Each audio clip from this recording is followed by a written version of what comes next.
저는 오늘 에스더서 6장 4절에서 11절의 말씀을 가지고 하만과 모르드게의 역전이라고 하는 제목으로 함께 은혜를 나누려고 합니다. 교회가 가장 위험한 것은 교회가 정치색을 띠는 것입니다.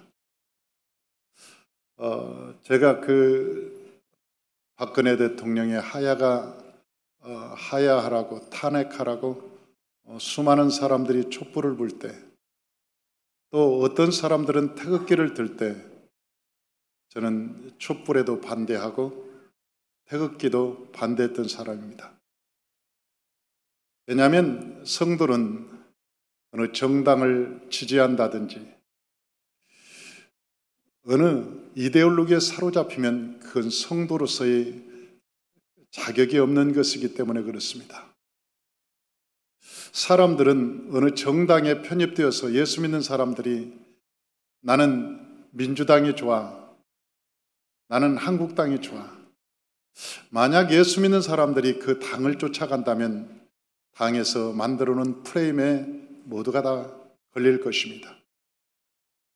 진리라고 하는 것은 그 프레임에 속해 있는 것이 아닙니다. 진리라고 하는 것은 언제나 시대와 관계가 없이 올바로 똑바로 걸어갈 수 있는 것이 하나님의 진리라고 하는 것이죠. 그래서 교회에서는 또한 하나님의 말씀을 듣고 성장하는 성도는 그 어떠한 경우도 어느 정당에 치우치거나 어느 이데올로기에 빠지거나 어느 프레임에 갇혀서 여러분 논쟁을 해서는 안 되는 것입니다. 저희 성도님 중에 태극기 부대가 있었습니다. 태극기 부대가 있어서 날마다 저한테 태극기를 들어야 된다고. 그리고 그 뒤에 보면 그 옷 뒤에다가 태극기를 아주 달고 다녔습니다. 그리고 주일날이면 애국자라고 그래서 저한테 몇 명씩 소개를 하기도 했습니다. 제가 그들에게 식사비도 주고 기도도 해주고 그랬지만 제가 거기에 어우러져서 태극기를 설명한다든지 아니면 그들의 이데올로기에 내가 동조하지 않았습니다. 왜? 그것은 믿는 사람이 하는 일이 아니기 때문에 그렇습니다. 그 성도는 저희 교회를 떠났습니다. 목사님이 왜 태극기를 안 드는가? 왜 애국 시민이 안 되는 것인가? 그리고 저한테 카톡이 왔습니다. 목사님이 태극기를 들고 애국 시민이 되면 그 교회로 돌아가고 싶습니다. 그러나 제가 답장을 해주지 않았습니다.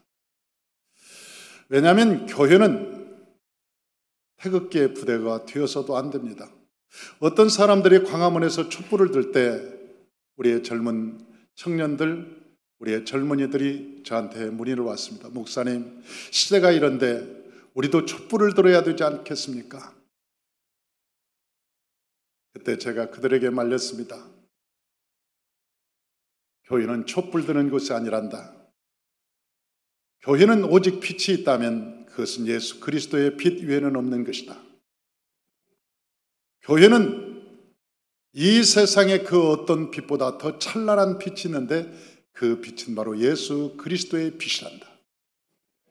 그러므로 세상에 어울려져서 세상 사람들이 어느 사상을 주장한다고 해서 편승되어서 모두가 예수 믿는 사람들까지 촛불을 든다면 이 세상은 아마 혼란에 빠지겠죠. 여러분, 정치는 사람들의 사상에 따라서 때로는 좌로, 때로는 우로 갈지라도 우리 저와 여러분은 하나님의 말씀을 가지고 중심을 잡아줘야 됩니다. 그래야 이 세상의 진리 가운데 갈 수가 있기 때문에 그렇습니다. 그러나 교회가 반대하는 것은 공산주의입니다. 사회주의를 반대하는 것입니다. 저는 사회주의와 공산주의가 만약 이 나라를 지배한다면 제일 앞장서서 반대할 것입니다. 공산주의와 사회주의는 하나님의 말씀과 함께 살 수 없습니다. 둘 중에 하나는 망해야 되는 것입니다. 그래서 저 북한은 공산주의가 되고 난 다음에 교회를 완전히 뿌리를 뽑았고, 그리고 예수 믿는 사람을 모두를 죽였습니다. 그래서 북한에는 한 사람도 예수 믿는 사람이 없습니다. 있다면 지하교에서 몰래 하나님을 믿는 사람들이겠죠. 저 중국에도 사회주의 사람들이 예수 믿는 사람들을 2천만 명을 죽였습니다. 모태통은 사회혁명을 통해서 예수 믿는 사람들을 다 속출했습니다. 샅샅이 뒤져서 성경 한 권이라도 있는 사람들을 다 죽였습니다. 왜? 사회주의와 이 기독교는 공존할 수 없기 때문에 그렇습니다.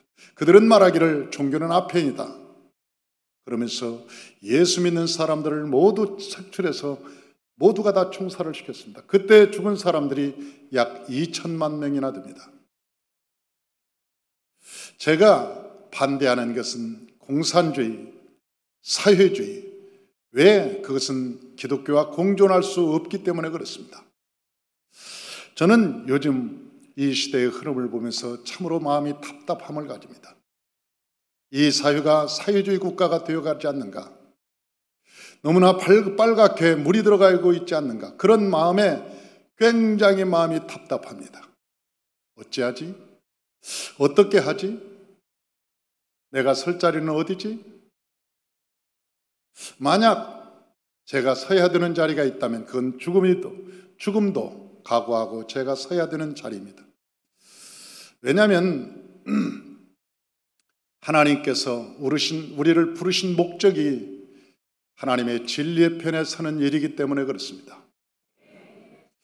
사랑하는 성도 여러분, 저와 여러분들이 기도해야 될 것은 이 나라의 이민족이 공산주의가 되어서도 안 되고 사회주의가 되어서도 안 되고 이 나라는 건국 이념처럼 자유 대한민국이 되어야 되는 것입니다.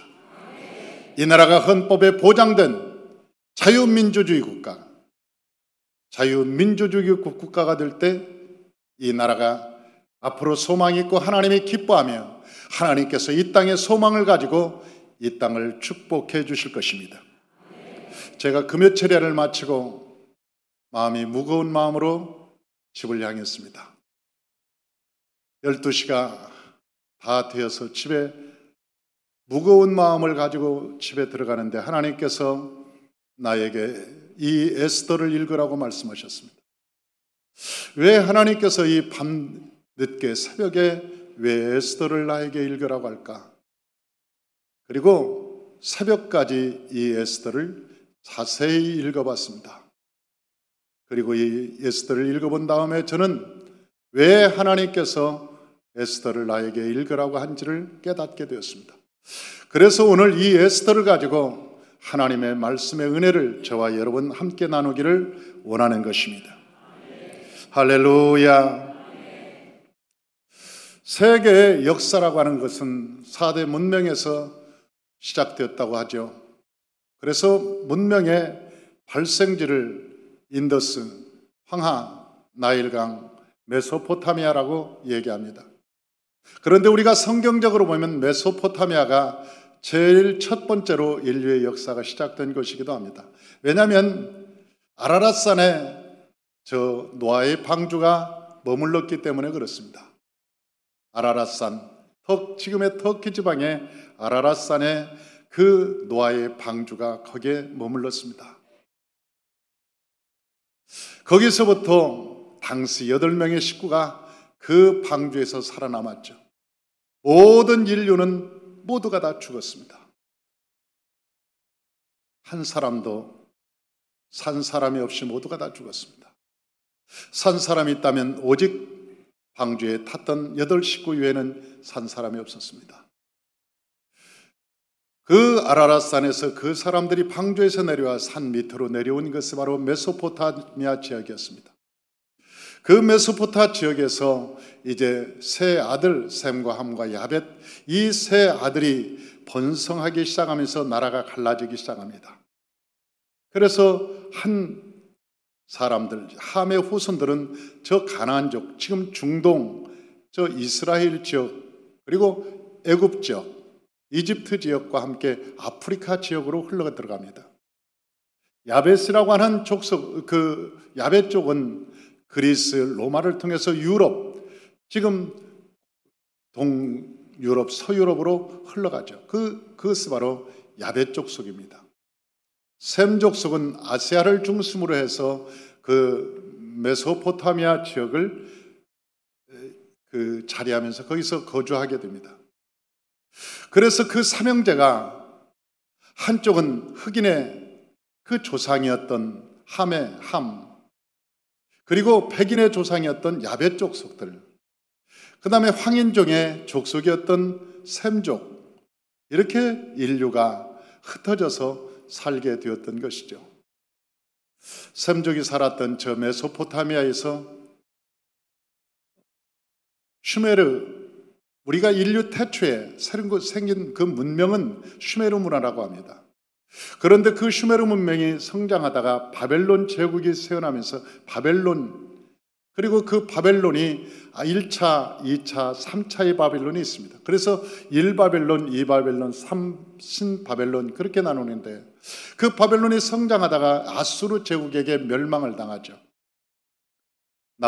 나중에 신바벨론이 느부갓네살에 의해서 아수르 제국이 멸망당하고, 그 느부갓네살이 가장 왕성한 신바벨론 제국을 건설하고 그 국토를 확장할 때 이스라엘, 저 유다가 멸망합니다.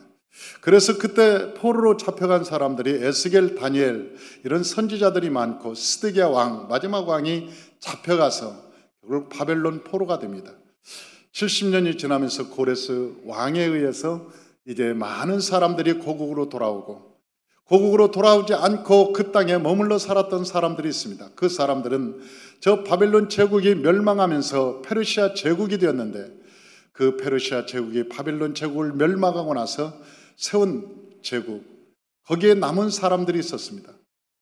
오늘 이야기는 바로 그 사람들의 이야기입니다. 페르시아 제국, 그 페르시아 제국에 있었던 사람들의 이야기, 남아있던 유대인들의 이야기를 오늘 하고 있는 것입니다. 그런데 그 중심 인물 중에는 모르드게라고 하는 사람이 있습니다. 이 모르드게의 신앙에 대해서 성경은 우리에게 이야기하고 있는 것이죠.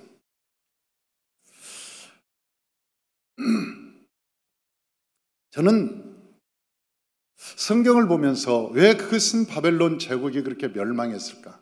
그 거대한 굉장히 세계를 제패했던 제국이 왜 그렇게 멸망했을까? 사건을 살펴보면 그 사건이 어디에 나왔냐면 다니엘서에 나와 있습니다. 이 다니엘서 마지막 왕 벨사살 왕, 그 벨사살 왕이 멸망하게 된 배경에 대해서 다니엘서는 기록하고 있습니다. 그래서 오늘 이 다니엘서를 한번 읽어보려고 합니다. 우리 다니엘서 5장 2절에서 6절, 우리 주보를 한번 보시죠. 주보를 보고 다니엘서 5장 2절에서 6절, 우리 다 같이 한번 읽어봅니다. 벨사살이 술을 마실 때 명하여 그에 붙인 느부갓네살이 예루살렘 성전에서 탈취하여 온 금, 은 그릇을 가져오라 명하였으니 이는 왕과 귀족들과 왕후들과 후궁들이 다 그것으로 마시려 함이었더라. 이에 예루살렘의 하나님의 전 성소 중에서 탈취하여 온 금 그릇을 가져오매 왕이 그 귀족들의 왕후들과 후궁들과 더불어 그것으로 마시니라. 그들이 술을 마시고는 그 금, 은, 구리, 쇠, 나무, 돌로 만든 신들을 찬양하니라. 그때 사람의 손가락들이 나타나서 왕궁 촛대 맞은편 석회벽에 글자를 쓰는데 왕이 그 글자 쓰는 손가락을 본지라. 이에 왕이 즐기던 얼굴빛이 변하고 그 생각이 번민하며 넓적다리 마디가 녹는 듯하고 그의 무릎이 서로 부딪힌지라. 이게 무슨 얘기냐면, 그때 당시 제국의 왕이었으니까 왕후들과 신하들과 다 모아놓고 술잔치를 벌이려고, 술을 마시다가 거나하게 취했겠죠. 이 술이 취하자 그 왕이 명령을 내렸습니다. 얘야, 옛날에 그 느부갓네살 우리 조부께서 저 빼앗아온, 저 예루살렘에서 빼앗아놓은 그 성전에서 가져온 그릇 있지. 그 금잔, 은잔을 가져가 봐. 성전에서 쓰던 기물이었습니다. 그건 성전에서 쓰던 기물. 그런데 그 기물을 가지고, 성전에 쓰던 기물을 가지고 수를 따라서, 야, 이게 예루살렘에서 하나님이라고 그러는지 야훼라고 그러는지 모르지만, 아니 그 사람한테 이게 뭐 쓰는 기구래. 그러면서 야, 술 한잔 하자. 그러면서 위하여 그러고 막 마시고 그랬겠지. 그런데 한참 마시고 있는데 갑자기 큰 손이 딱 나타나더니, 석회벽, 그러니까 돌같이 단단한 벽에 딱 나타나더니 글자를 쓰기 시작한 거예요. 슉슉슉. 그러니까 대리석 같은 그 석회석이 푹푹 파이면서 막 먼지가 툭툭 떨어지면서 글자가 쩍쩍쩍쩍. 사랑하는 성도 여러분, 사람은 없고, 사람은 보이지 않고 손가락이 나타나서 글을 쓰는데 얼마나 놀랐을까? 이 왕이 얼마나 놀랐는지 넓적다리가 녹는 듯하고 두 무릎이 타타타타타타타타타 부딪혔다는 거예요. 너무나 무서워서. 그런데 모르는 글자예요. 그게 모르는 글자예요. 사람들한테 이것을 읽어보라고 하니까 아무도 그 글을 읽는 사람이 없어. 그래서 그때 당시 다니엘이라고 하는 사람, 선지자였거든요. 예수를 잘 믿는 선지자였는데 그 다니엘에게 와서, 야, 네가 지혜가 뛰어나다는데 이것을 한번 읽어보라. 그렇게 읽었더니 사무엘이 해석해 준 거예요. 다니엘서 5장 25절에서 26절, 그 밑에 다니엘서 5장 25절에서 26절 다 같이 한번 읽어봅니다. 기록된 글자가 이것이니 곧 메네 데겔 우르바스니라. 이 글을 해석하건대 메네는 하나님이 이미 왕의 나라의 시대를 세워서 그것을 끝나게 하셨다 하며, 네 시대가 끝났구나. 내가 너를 달아보니까 모자라구나. 내가 너를 달아보니까 모자라. 네 시대는 끝났어. 이 오만하고 건방지고 교만하고 이게 네 나라인 줄 알아? 이것이 너희 힘으로 이것을 차지한 줄 아니? 내가 그냥 허락해 준 거야. 그런데 내 성물로 네가 술을 마셔? 그래서 죽이는 거 아니에요. 그래서 결국 벨사사를 죽이는 거예요, 하나님이. 그래서 그 제국이 멸망하는 거예요. 그 커다란 제국이 하나님의 진노로 무너지고 마는 거예요. 그리고 생긴 나라가 바로 페르시아 제국이라고 하는 거예요. 사랑하는 성도 여러분, 나라의 운명이라고 하는 것은 미국이 도와서요? 아니면 일본이 도와서요? 아니면 러시아가 저 중국이 쳐들어와서 이 한국을 이길 것 같습니까? 사람의 생각으로는 그렇죠. 아니, 공산주의가 될 것 같으면 진적됐죠. 저 6.25 남침 때 중국군들이 밀려올 때, 여러분, 그들의 인구가 얼마 있습니까? 그때 4억이라고 그랬잖아요. 지금 14억이지만 그때 4억, 5억, 세상의 인구가 우리나라가 몇 명 안 됐을 때예요. 그런데 그 인구가 인해전술로 인해서, 아니, 압록강을 지나와서 막 밀물듯이 새카맣게 밀려. 얼마나 총을 쏘아도 사람이 계속 넘어오니까 그때 생긴 말이 떼국놈이라고. 그 새떼처럼 밀려온다. 한없이 밀려와서 죽여도 그러니까 결국 사람들이 저 낙동강까지 밀려나는 거예요. 우리나라 군인이 러시아의 저 탱크가, 신형 탱크들이 막 쫙 때려오고 말이지. 아니, 대한민국이 망할 것 같은 그때 망했지. 그러잖아요. 그때 망했지.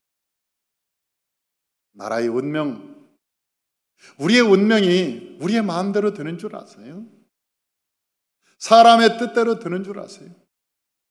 우리가 잘 살고 싶으면 잘 살고 우리가 못 살고 싶으면 못 살고 사람이 그런 줄 아세요. 내가 나는 100세를 살아야 될 것 같아. 그리고 저 경동시장에서 막 뭐 사슴뿔을 갖다가 먹고 막 사슴 오래 못 살아요.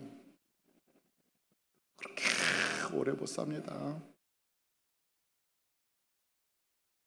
사슴피를 먹으면 뭐 건강하고 오래 산다고 하는데 사슴피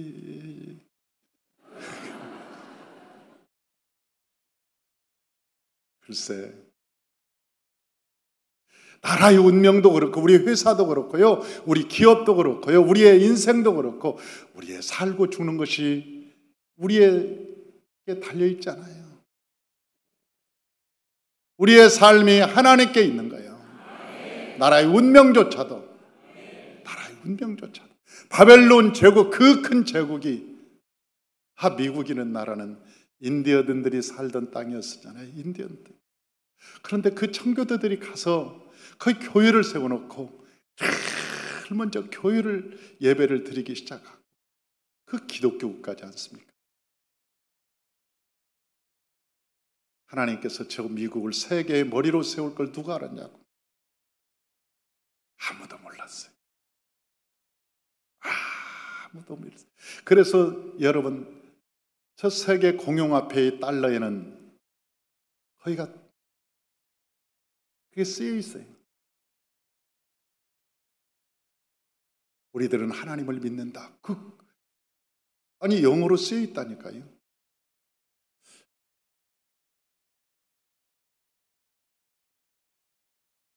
우리는 하나님을 믿는다. 그게 We trust in God인가? 틀리면 어떻게 하지?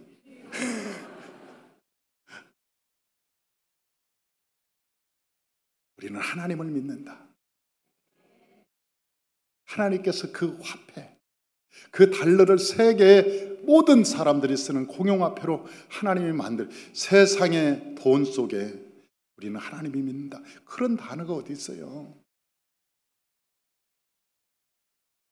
바벨론 제국이 그렇게 망한 거야. 자기들이 세웠다고 생각하고 자기들이 잘났다고 생각하고. 사랑하는 성도 여러분, 저와 여러분의 인생을 살아갈 때 이 나라가 공산주의 될 것 같았으면 진즉됐습니다.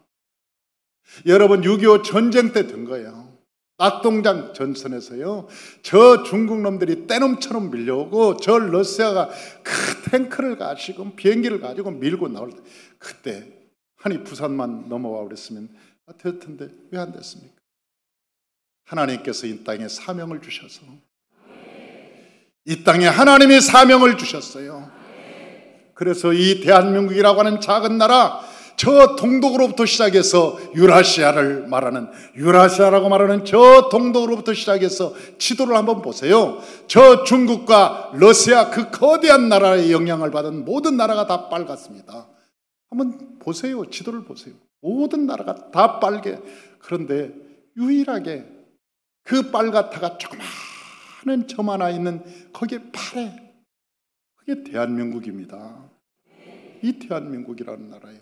어쩌다가 이 나라, 이 조그마한 나라가 자유민주주의가 됐는가? 어쩌다가.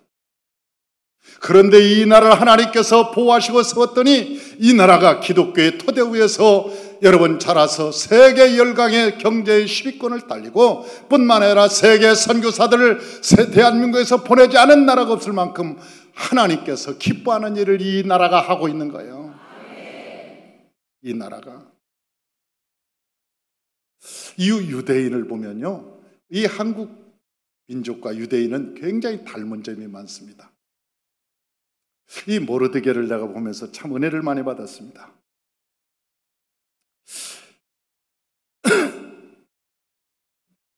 그 모르드게가 누군가 봤더니 그냥 그 페르시아 제국의 왕궁의 그 앞에 경비였어요. 경비로 그냥 이렇게 문지기로 있었어요. 그런데 어느 날 그 성에 있는 정보를 잘 알죠. 소문을 들으니까 황후가 있었는데 그 황후가 와스디라고 하는 황후예요. 그런데 왕의 명령, 황제의 말을 듣지 않아서 폐위를 된 거예요. 그런데 방이 붙였습니다. 황후를 우리가 모집을 합니다.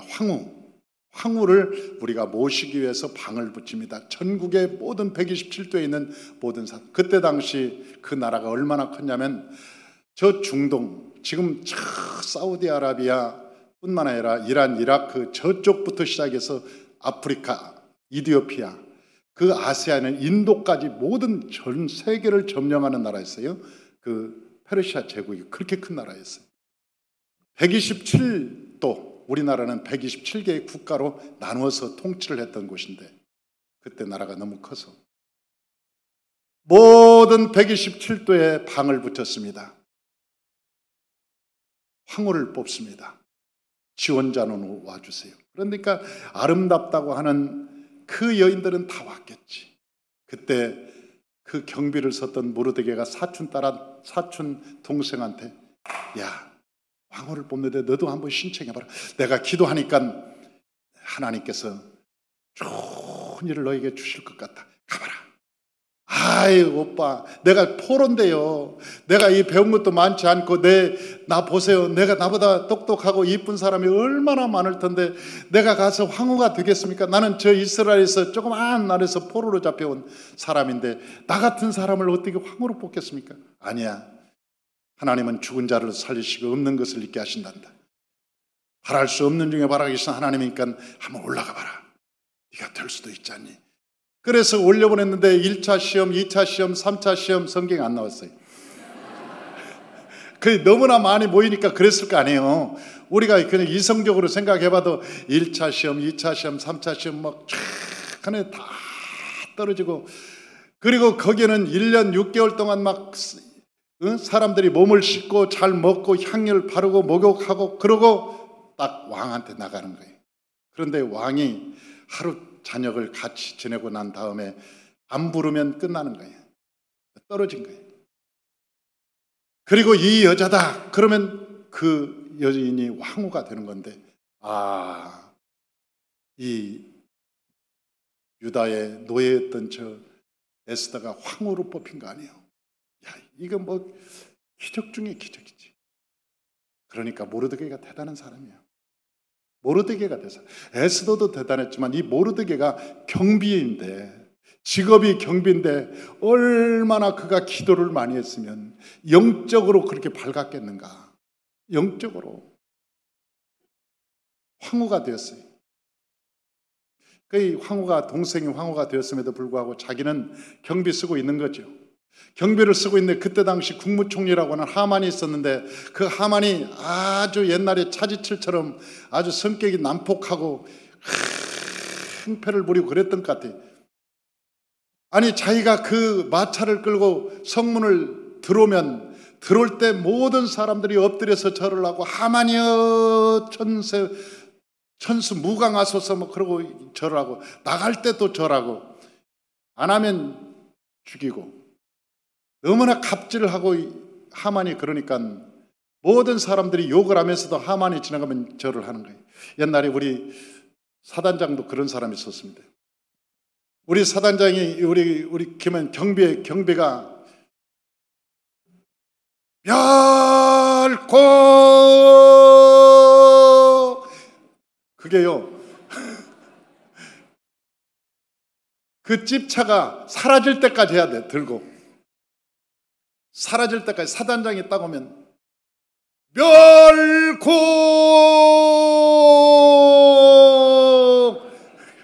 사라질 때까지.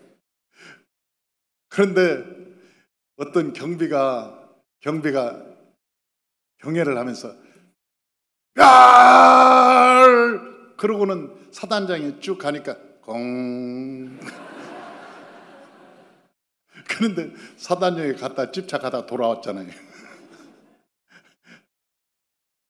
이놈의 새끼가 나 들릴 때까지 해야지 가는데 공 했다고 영창 갔어요. 인사 잘못해가지고. 아니 진짜라니까요. 그러니까 그때 당시 하만이 엎드려서 절하는 놈은 다 잡는 거예요. 근데 아니 지나가는데 다른 사람은 다 엎드려 절하는데 꼿꼿이 서 있는 놈이 하나 있었어요. 물어보니까 모르드게라. 그래서 왜 그놈은 나한테 절을 안 해? 저렇게. 그러니까 저 사람은 유대 사람인데 여호와 외에는, 하나님 외에는 엎드려서 절하지 않습니다. 저 사람들은 하나님께만 절하지 사람 앞에는 절하지 않습니다. 사람 앞에는.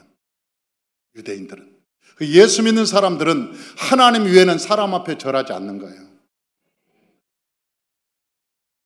그러잖아요.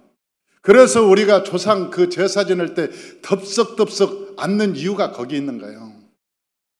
우리는 여호와 앞에, 오직 하나님 앞에만 절을 한다. 산 부모에게는 우리가 절을 해도 죽은 귀신에게는 절하지 않는다.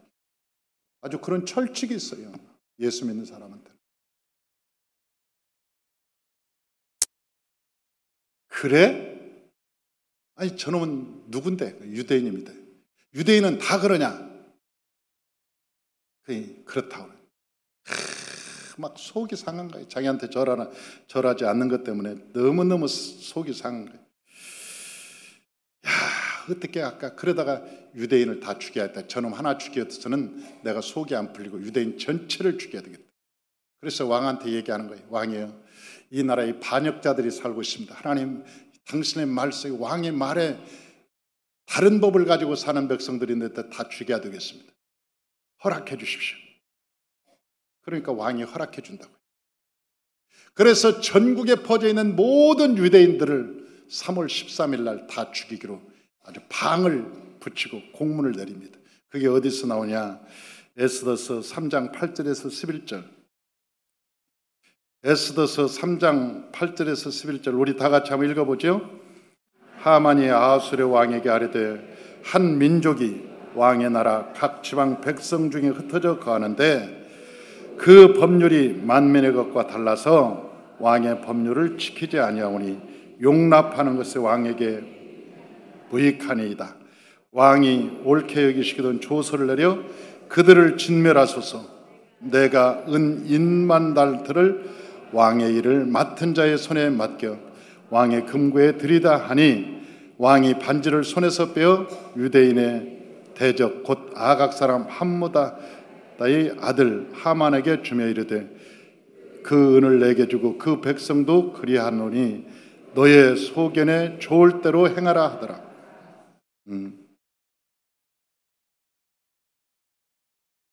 그 인간들은 우리하고 달라요.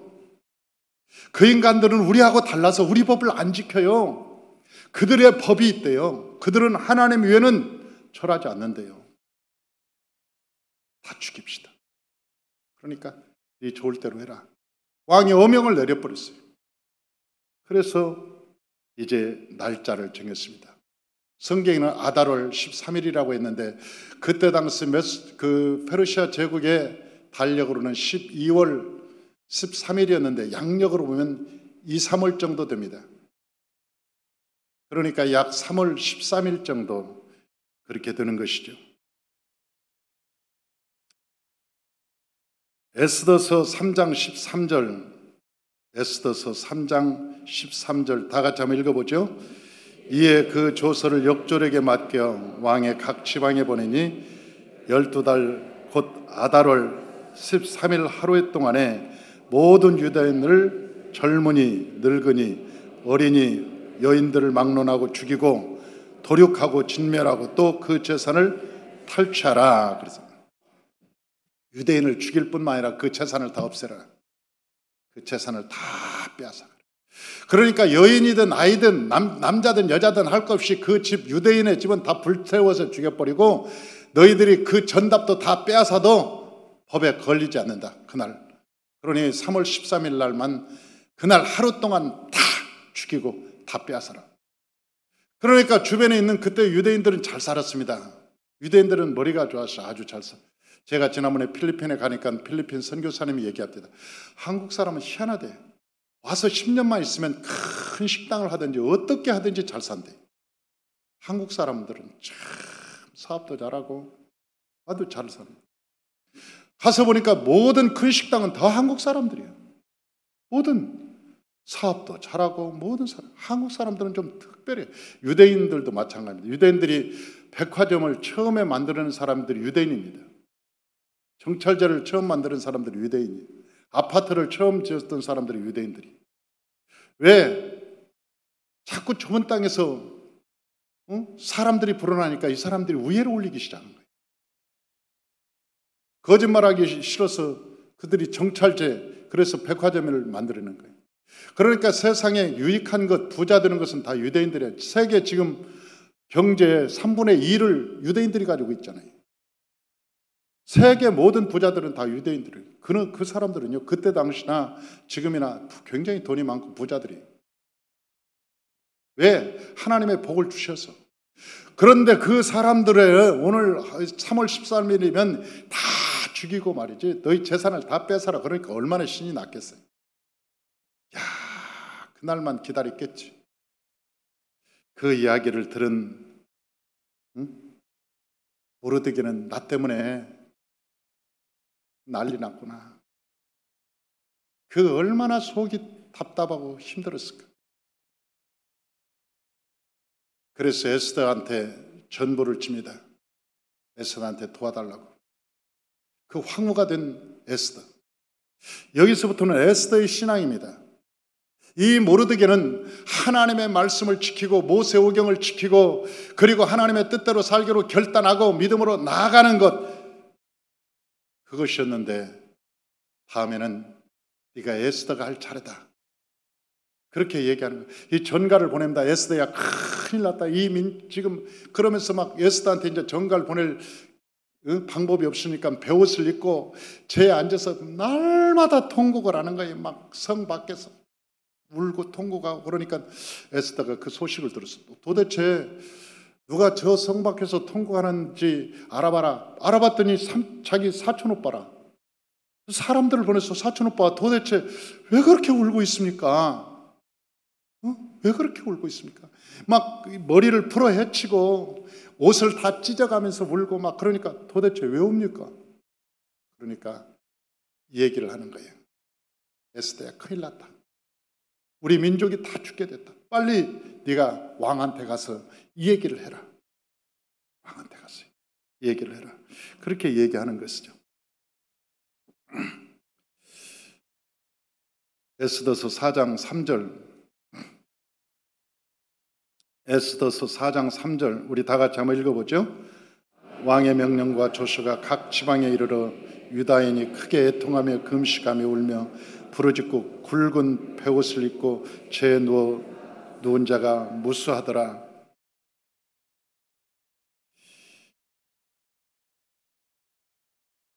이 모르드게만 지금 울고 있는 게 아니고 그 소식을 접한 모든 유대인들이 막 울고 통고가 이제 우리 때 끝났구나. 하나님께 막 죄 앉아서 회개하고 우리가 잘못한 것이 있으면 용서해 주옵소서. 하나님 아버지 용서해요. 요즘 우리가 그러잖아요. 이 나라가 어수선하니까 교회가 먼저 회개해라. 여러분, 이러한 문제가 왜 생겼느냐면 솔직히 말하면 주의 종들 때문에 생겼습니다.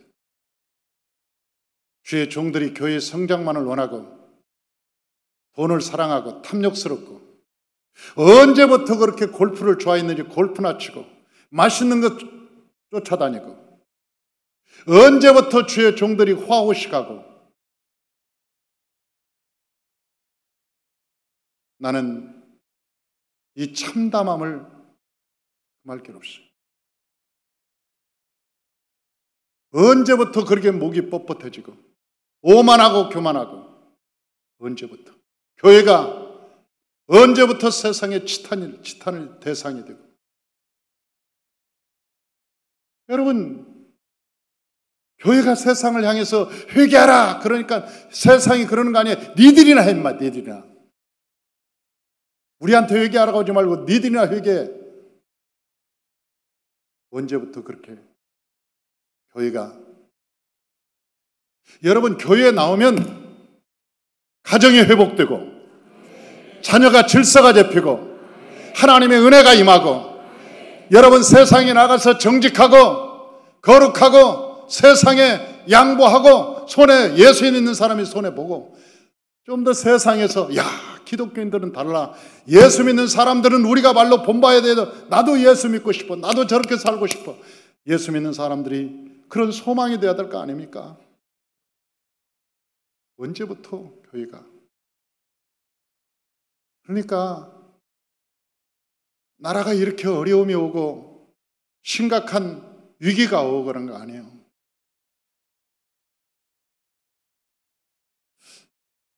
그러니 이 모르드게가 하나님의 말씀으로 위기가 다가오자 백성들이 다 모여서 회개하는 거예요. 우리가 잘못했습니다.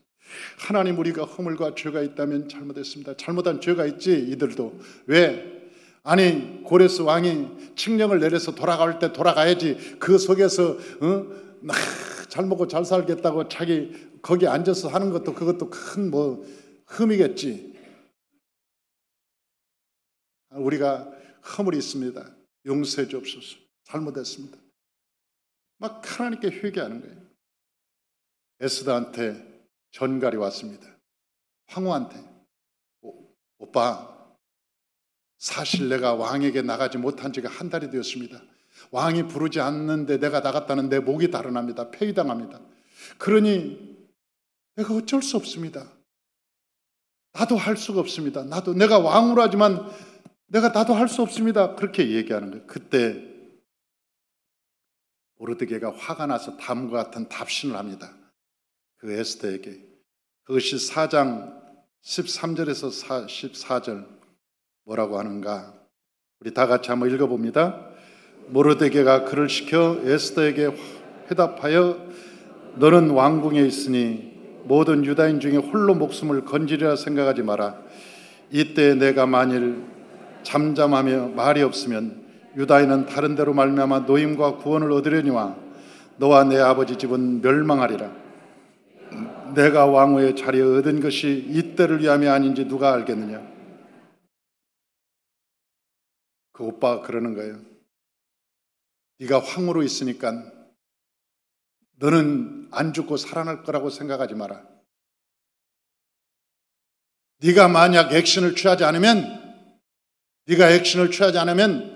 이스라엘 민족, 이 유대 민족은 하나님의 은혜로 살아나겠지만 너와 내 집안은 다 멸망할 것이다. 그리고 네가 왕후가 된 것은 이때를 위해서 하나님이 너를 시켰지 않겠느냐. 이때를 위해서. 주가 쓰시겠다 하라. 들판에 있는 노새도 주가 쓰시겠다고 하면 주는 것이거든. 사랑하는 성도 여러분, 우리의 삶은 오늘 본문의 모르드게가 하는 얘기가 왕후의 자리는 안락함이나 그리고 편안함이 목적이 아니라는 거예요. 네가 왕후의 그 자리는 하나님의 영광을 위해서 있는 거 아니냐. 하나님의 영광을 위해서. 이때를 위함이 아닌가. 우리 인생이 살아갈 때요,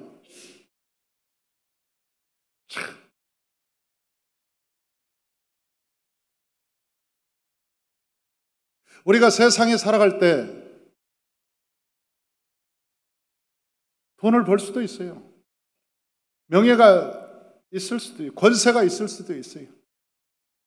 그러나 그 모든 것은 하나님의 영광을 위해서 있는 거예요. 하나님의 영광을 위해서. 나의 안일과 나의 유익을 위해서 있는 게 아니에요. 하나님께서 그런 즐거움도 주시겠죠. 그러나 목적은 분명한 거예요. 목적은 하나님의 영광을 위해서 있는 거예요. 하나님의 영광을 위해서. 이때를 위해서 있는 것이 아니냐. 이때를 위함인지 이때를 위해서 있는 게 네가 왕후가 된 거 아니냐. 이때를 위해서. 그래서 에스더는 나중에 이 편지를 받고 크게 깨닫습니다. 그리고 오빠에게 이런 편지를 보냅니다. 4장 16절 다 같이요. 당신은 가서 수산에 있는 유다인들을 다 모으고 나를 위하여 금식하되 반납 3일을 먹지도 말고 마시도 마소서. 나도 나의 시녀와 더불어 이렇게 금식한 주에 규례를 어기고 왕에게 나아가리니 죽으면 죽으리다. 아멘. 오빠, 내가 깨달았습니다. 내가 왕후가 된 것은 하나님의 이 때를 위해서 있는 것을 알았습니다. 이제 깨달았으니 나는 금식하랍니다. 오빠도 나를 위해서 금식해 주세요. 사람들을 모아서 금식해 주세요. 나를 위해서 금식해 주세요. 여러분, 금식이요, 어렵습니다. 나는 왜 하나님께서 기뻐하는 금식이라고 성경에 쓰여 있는지 모르겠어요. 나의 기뻐하는 금식은 흉악의 결박을 풀어주고, 그걸 읽을 때마다 갈등이 오는 거예요, 내 마음에. 왜 하나님께서 금식할 때 흉악의 결박을 풀어준다고 얘기했을까? 거기다가 한 글자만 금식이라고 하지 말고 회식이라고 하면 얼마나 좋았을까? 나의 기뻐하는 회식은 그러면서 흉악의 결박을 풀어주리라, 그렇게 써놓으셨으면 얼마나 좋았을까요? 그런데 왜 나의 기뻐하는 금식이라고 얘기했을까? 저는 식사를 하지 않고 물만 먹고 20하루를 금식해 본 적이 있습니다. 그것도 3번이나. 아무것도 먹지 않고 물만 먹고, 나중에는 물도 냄새납니다. 물도. 자, 바람 부는 날 저 끝에서 애가 새우깡을 먹는데 새우깡 냄새가 납니다. 이 후각이요, 엄청 발달합니다. 나중에는 먹을 게 얼마나 생각이 많이 나는지, 옛날에 시골에서 고추에 된장 찍어 먹은까지 생각나. 그래서 대학 노트에다가 내가 금식이 끝나면 내가 이것을 먹어야지, 그리고 써봤어. 이것도 먹고 이것도 먹고 이것도 먹고. 대학 노트에 가득 차는 거예요. 먹을 것이, 그렇게 먹고 싶은 것이 많이 생각나. 언제가 힘든가? 3일째가 힘들고, 6일째가 힘들고, 11일째가 힘들어요. 18일째가 힘들고, 마지막 20일째가 진짜 힘들더라고요. 왜? 내일이면 푸는 날이니까. 하루 전날이 참, 나중에는 근육이 다 빠져가지고 우산을 들 힘도 없어요. 우산을 들, 그 젊은 날인데도 불구하고. 영은 굉장히 맑아집니다. 영은. 한 번은 내가 금식하고 누워있는데, 18일째 되는 금식하고 누워있는데 갑자기 성경이 쫙 펴지더라고요. 그래서 내가 성경을 쫙 펴고 영어로, 내가 눈을 감고 영어로 보고 있는 거예요. 시편 1편부터 시작해서 150편까지 시편을 읽는데 눈 깜빡할 사이에 시편을 다 읽었더라고, 영어로. 그래서 내가 영의 위대함을 내가 알아요. 영이라고 하는 것은 위대한 거예요. 혼적인 삶보다 영적인 삶이라는 것은 굉장히 위대한 거예요. 그래서 우리 아이들 성경을 막 가르치고 찬송을 외우고 막 그러면요, 이 전두엽이 열리고 영이 밝아지면 애들이 대단해. 어떤 애가 새벽 예배 와가지고 나한테 기도받으러 와가지고 나한테 귀에다 말해요. 목사님, 이 얘기는 목사님한테만 하는 비밀이에요.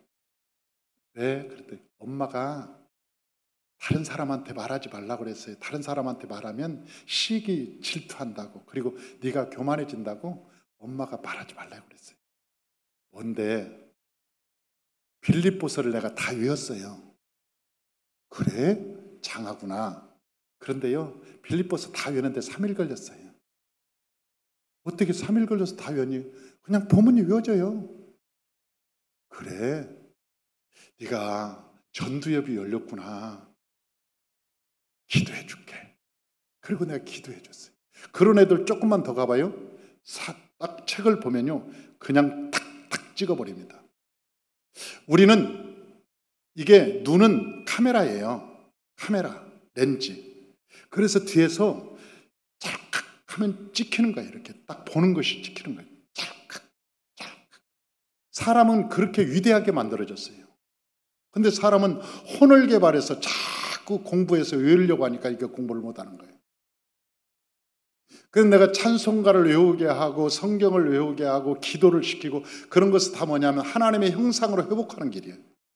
성령 받게 하고. 그러면 여러분 세상에 나가서 그 어떤 사람보다 머리도 좋아지고 공부도 1등하게 됩니다. 아멘 안 하려면 말고. 참나.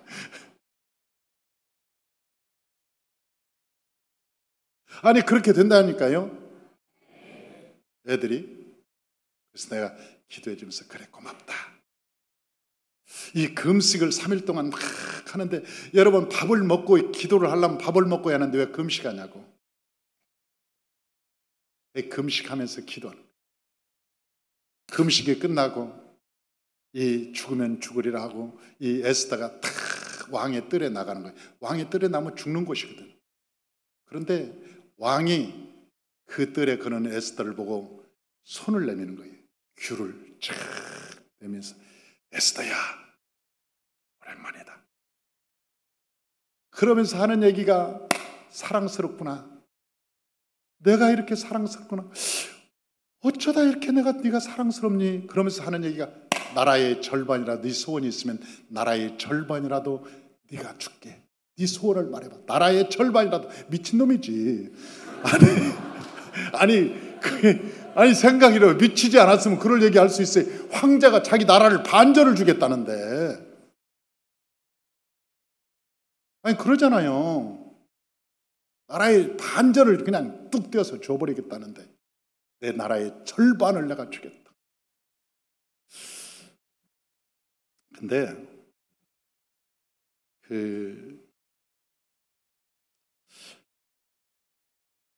속이 깊지 않고 마음이 깊지 않고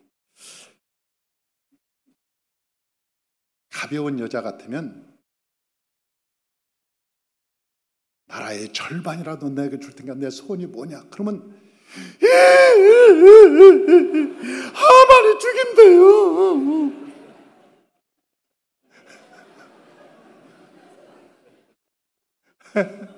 자기 감정을 추스리지 못하고 금방 얘기를 했을 것 같아. 마음이 안 깊으면. 야, 한번 읽어봅시다. 그랬는지 안 그랬는지. 에스더서 5장 2절 3절. 에스더서 5장 2절 3절 다 같이요. 왕후 에스더가 뜰에 선 것을 본즉 매우 사랑스러움으로 손에 잡았던 금규를 그에게 내미니 에스더가 가까이 가서 금규 끝을 만진지라. 왕이 이르되 왕후 에스더여 그대의 소원이 무엇이며 요구가 무엇이냐? 나라의 절반이라도 그대에게 주겠노라. 야, 미쳤지. 나라의 절반이라도 다 너한테 줄 테니까 네 소원을 물어봐라. 그런데 그 여인이 참 사람이요. 이 여인도 심령이 깊어야 돼. 마음이 좀 깊은 사람이 속이 깊어야 사랑스럽고 속이 깊어야 이게 뭐 하나님의 일을 하든지 우리가 연합해서 무슨 일을 하든지 하지 막 실떡벌떡하고 막 양재기처럼 더웠다 식었다 더웠다 식었다 금방 감정에 막 요동치고 그러면 어떻게 하냐고. 근데 에스더가 하는 얘기가 왕이요 내가 나라에 욕심은 없습니다. 나는 왕이 가장 즐거웠으면 좋겠습니다. 내일 제가 연휴를 베풀 테니까 왕이 와주시기만 합니다. 그게 제 소원입니다. 마음까지도 이쁘네 이것이. 야, 아니 나라의 절반이라도 준다는데 뭐 더 큰 걸 요구할 수도 있는데 아니 다 필요 없고 내 왕이 기쁘시기만 하면 됩니다. 내일 연휴를 베풀 테니까 왕이 오시옵소서. 그러면 그래야지. 그리고 그 다음 연휴를 가는데 그때 또 얘기하는 거예요. 너무나 흥에 취해서 아니 에스더를 보니까 너무 사랑스러우니까 또 얘기하는 거예요. 에스더요 나라의 절반이라 줄 테니까 네 소원이 무엇이냐? 제 소원은 없습니다. 하루만 더 연휴를 베풀게 해주십시오. 내일도 연휴를 베풀 테니까 왕이여 이 하만과 함께 내일 연휴에 참석해 주십시오. 이 여인이 이쁘기도 이쁘지 마음도 이쁘고 알았다. 하만하고 내일 다시 연이 오마. 근데 그때 하만이 너무너무 즐거워서, 왕후도 자기를 알아주니까 너무너무 즐거워서 야, 집에 가는데 그 대문을 나가는데, 그 경비가 서 있는 대문을 나갈 때 모르드게가 떡밥이 서 있으니까 너무너무 화가 나는 거예요. 내일 그렇지 않아도 기분이 좋았는데 저것이 기분 망치네. 저거 다른 사람들은 다 엎드려 절하는데 저것이 내 기분을 망쳐. 오늘 저녁에 저것 없애버리고 내일 기분 홀가분한 마음, 기쁜 마음으로 내가 잔치에 참여해야지. 그리고 집에 들어가자마자 큰 2m 50짜리를 나무를 만들어 가지고 저놈은 저기다 달아버리고 내가 목매서 죽이고 내일 기쁜 잔치에 참여해야지. 그리고 그날 나무를 만들어 가지고 왕한테 허락을 받으러 가는 거예요. 모르드게 죽이려고. 근데 그날 밤 왕이, 아수에르 왕이 잠을 자려고 하는데 잠이 안 오는 거예요. 눈이 말똥말똥하는데 도저히 잠이 안 오니까 책이라도 한 권 읽으면 잠이 올까. 그리고 서고에서 책을 딱 뽑았어요. 그리고 딱 폈는데 무슨 내용이냐면, 자기를 죽이려고 암살 계획을 짰던 사람이, 어떤 모르드게라고 하는 사람이 신고를 해서 자기 생명을 살렸는데 모르드게에게 상급 준 적이 없는 거라. 그래서 네시한테 물어봤어요. 네시야, 모르드게에게 상급 준 적이 있냐? 없어요. 이 밤이라도 상급을 줘야 되겠구나. 사랑하는 성도 여러분, 그 수백 권이 있을 텐데 책이, 거기에 꼭 그 책을 뽑을 수 있냐? 모르드게 책을. 그리고 153페이지를 펼 수 있냐고. 그게 153페이지는 안 나왔어요. 어디서 또 밤새도록 또 153페이지 찾느라고 잠 못 자지 말고. 153.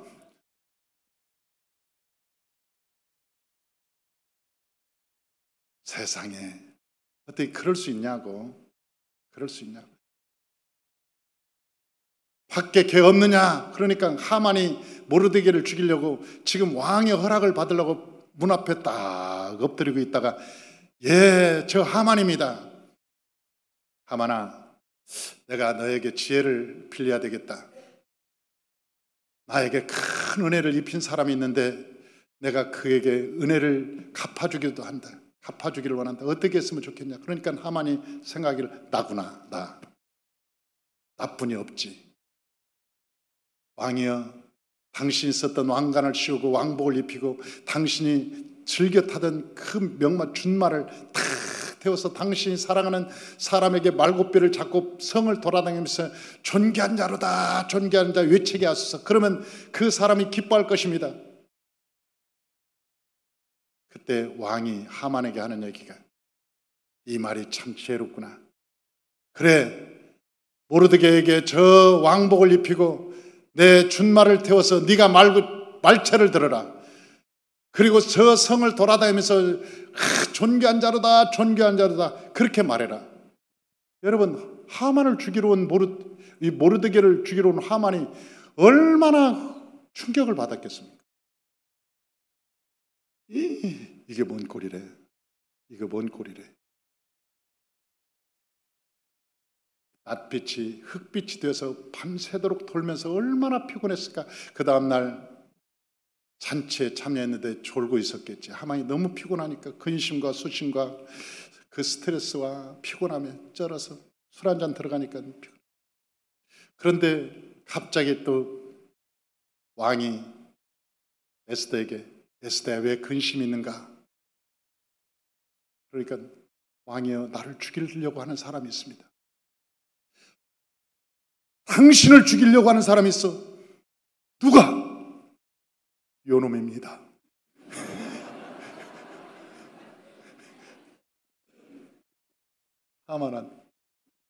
하만이 옆에 있는 내 요놈입니다. 그러니까 왕이 발딱 일어나면서, 뭐라고? 왕후를 죽이려고 그래? 화가 나 주체를 못해서 딱 하고 있는데 갑자기 졸고 있다가 요놈입니다 하는 소리에 이렇게 막 정신이 혼비백산 돼가지고 나중에 살려달라고 에스더한테 살려주십시오 하고 하는데 자기도 모르게 에스더를 안아버렸어요. 왕이 밖에 나갔다 들어오니까 이 하만이 자기 아내를 안고 있는 거예요. 백주에 수많은 사람들이 있는데 이놈이 백주에 내 아내를 강탈해. 그 순간 사람들이 얼굴에 검은 보재기를 확 씌워서 데려가는. 그때 누가 그럽니다. 어저께 하만이 모르드게를 달려고 기둥을 만들어 놨습니다. 그 기둥에 저놈을 다루면 됩니다. 그렇게 달아라. 사랑하는 성도 여러분, 모르드게와 하만의 인생은 역전되었습니다. 하만은 모르드게를 죽이려고 모든 수단과 방법을 간구하고 왕을 속이고, 여러분, 별짓을 다해서 저 모르드게를 죽이려고 했지만 그 죽이려고 하는 그 나무에 결국은 지가 달려서 그날 밤에 목숨을 잃어버리고, 저 죽으려고 했던 모든 유대인들은 3월 13일 날, 양력으로 3월 13일 날 모두 다 살아나서 그날을 지금까지 유대인들은 부림절이라고 명절로, 지금 우리나라의 추석보다 더 큰 명절로 지내고 있습니다. 왜? 그들은 죽었다가 살아났으니까. 그리고 나중에 그 경비했던 모르드게는 국무총리가 되었다고 얘기하고 있는 거예요. 그 마지막 우리가 한번 읽어보십시다. 10장 3절, 우리 주보의 마지막 성경 구절 10장 3절 우리 다 같이 한번 읽어봅니다. 유다인 모르드게가 아술의 왕의 다음이 되고 유다인 중에 크게 존경받고 그의 허다한 형제에게 사랑받고 그의 백성의 이익을 도모하며 그의 모든 종족을 안위하였더라. 아멘. 할렐루야. 사랑하는 성도 여러분, 나라가 힘들어도 이 조국이 어려움을 당해도 우리가 소망을 갖고 기대를 갖는 것은 하나님이 보고 계신다는 사실입니다. 우리가 세상과 타협하지 않을 때 때로는 어려움이 우리에게 다가오고 우리에게 그런 두려움이 올 수도 있습니다. 또한 우리 인생에게 어려움에 빠질 수도 있습니다. 그러나 우리가 타협하지 않고 하나님의 말씀을 지키면, 믿음으로 나아가면 하나님이 저 모르드게와 하만의 인생을 역전시켰듯이 우리의 삶에도 반드시 승리가 있을 것을 믿습니다. 저와 여러분이 항상 살아있는 동안 나라와 민족을 위해서 기도하시길 주의 이름으로 축원합니다. 교회를 위해서 기도하시길 주의 이름으로 축원합니다. 저와 여러분의 모든 삶에서 어둠이 떠나가도록 기도하시길 주의 이름으로 축원합니다. 기도하겠습니다.